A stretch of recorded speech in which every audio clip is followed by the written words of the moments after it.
Welcome to another segment of the Dr. Marj Show. Today I have a wonderful opportunity to be at the Nelson-Atkins Museum. My special guests today are Kreshaun McKinney. Hello. And Sarah Hyde Schmiedeler, right? Yes. Got that right. Sarah Hyde Schmiedeler. Okay, it's always important to get names right. It's nothing like calling the wrong name. Welcome, ladies. Thank you. So let's talk about the upcoming activities in the greater Kansas City area. We know that we're going to embark on Juneteenth celebrations across the country.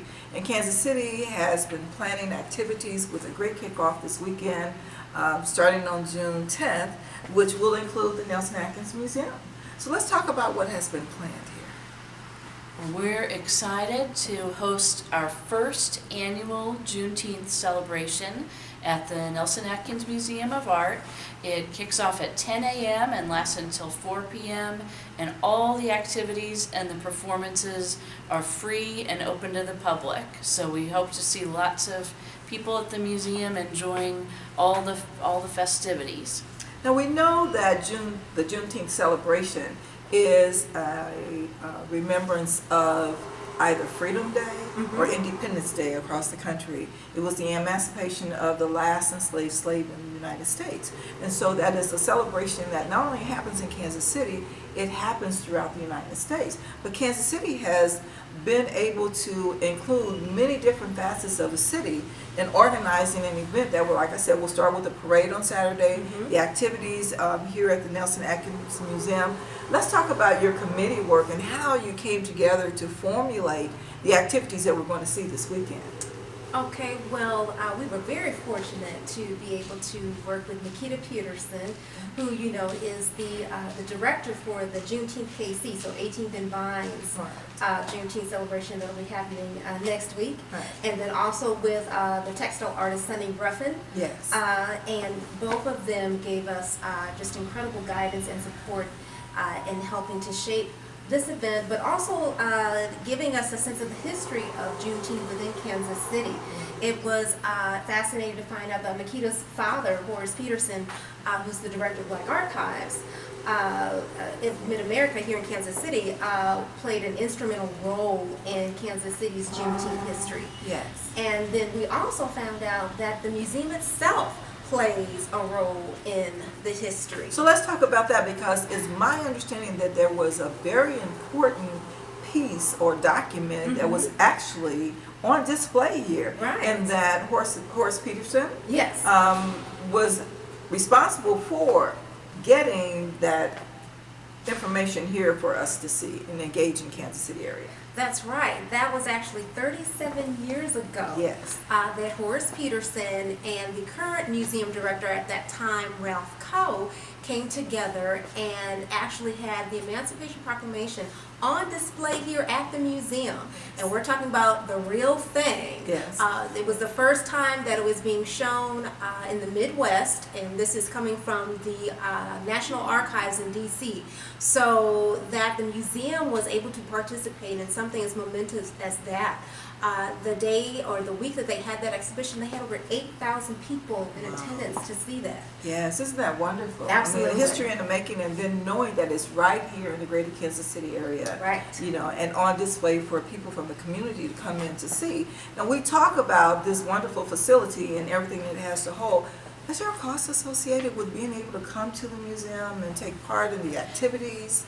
The museum is always free every day, and it will be this Saturday on June 10th, and we will have so many different hands-on activities for children, like a special coloring page that local artist Michael Toombs designed for us, and we're so proud to have that as part of the celebration. And we'll have a collaborative quilt activity that's another hands-on activity. We'll have several local artists demonstrating. We'll have Michael Toombs, we'll have Nedra Bonds. So let's talk about movement, because I heard that there's going to be an opportunity to move the body also on Saturday. That's right. Yes, That's right.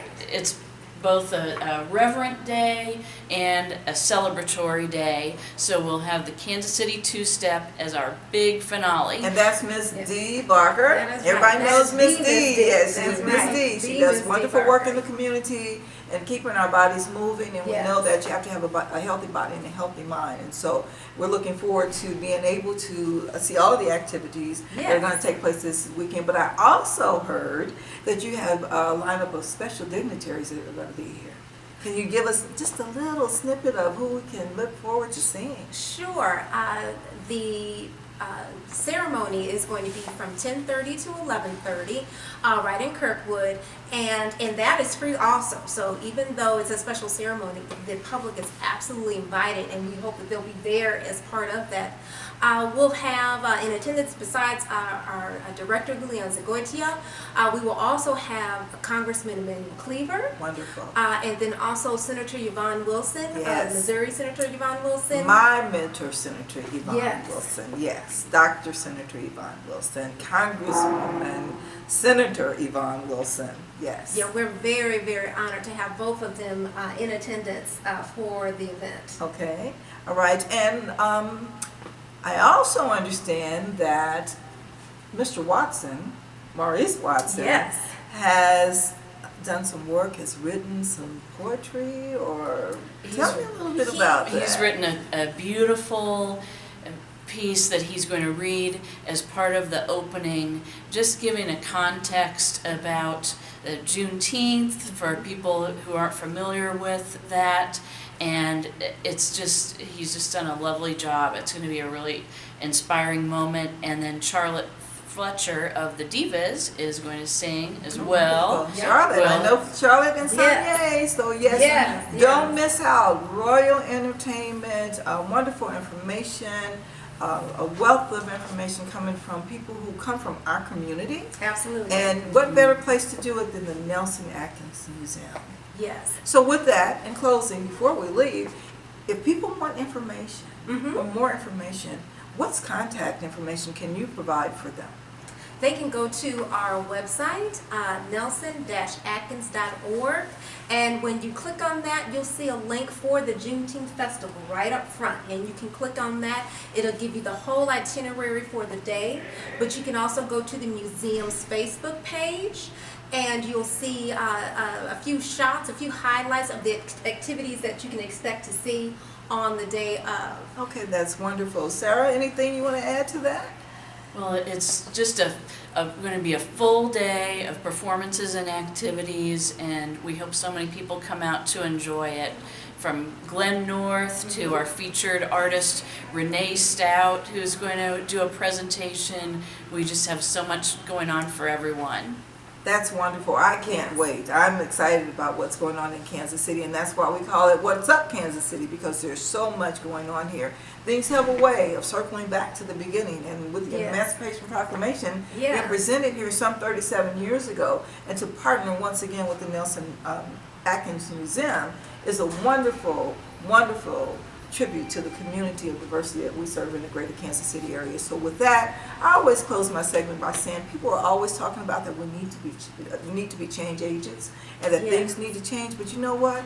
We need to be the change that we want people to see. Thank you so Yes, much. thank We're you. honored to be able to try to do that. Yes. Do exactly that. Absolutely. Thank you. Thank you.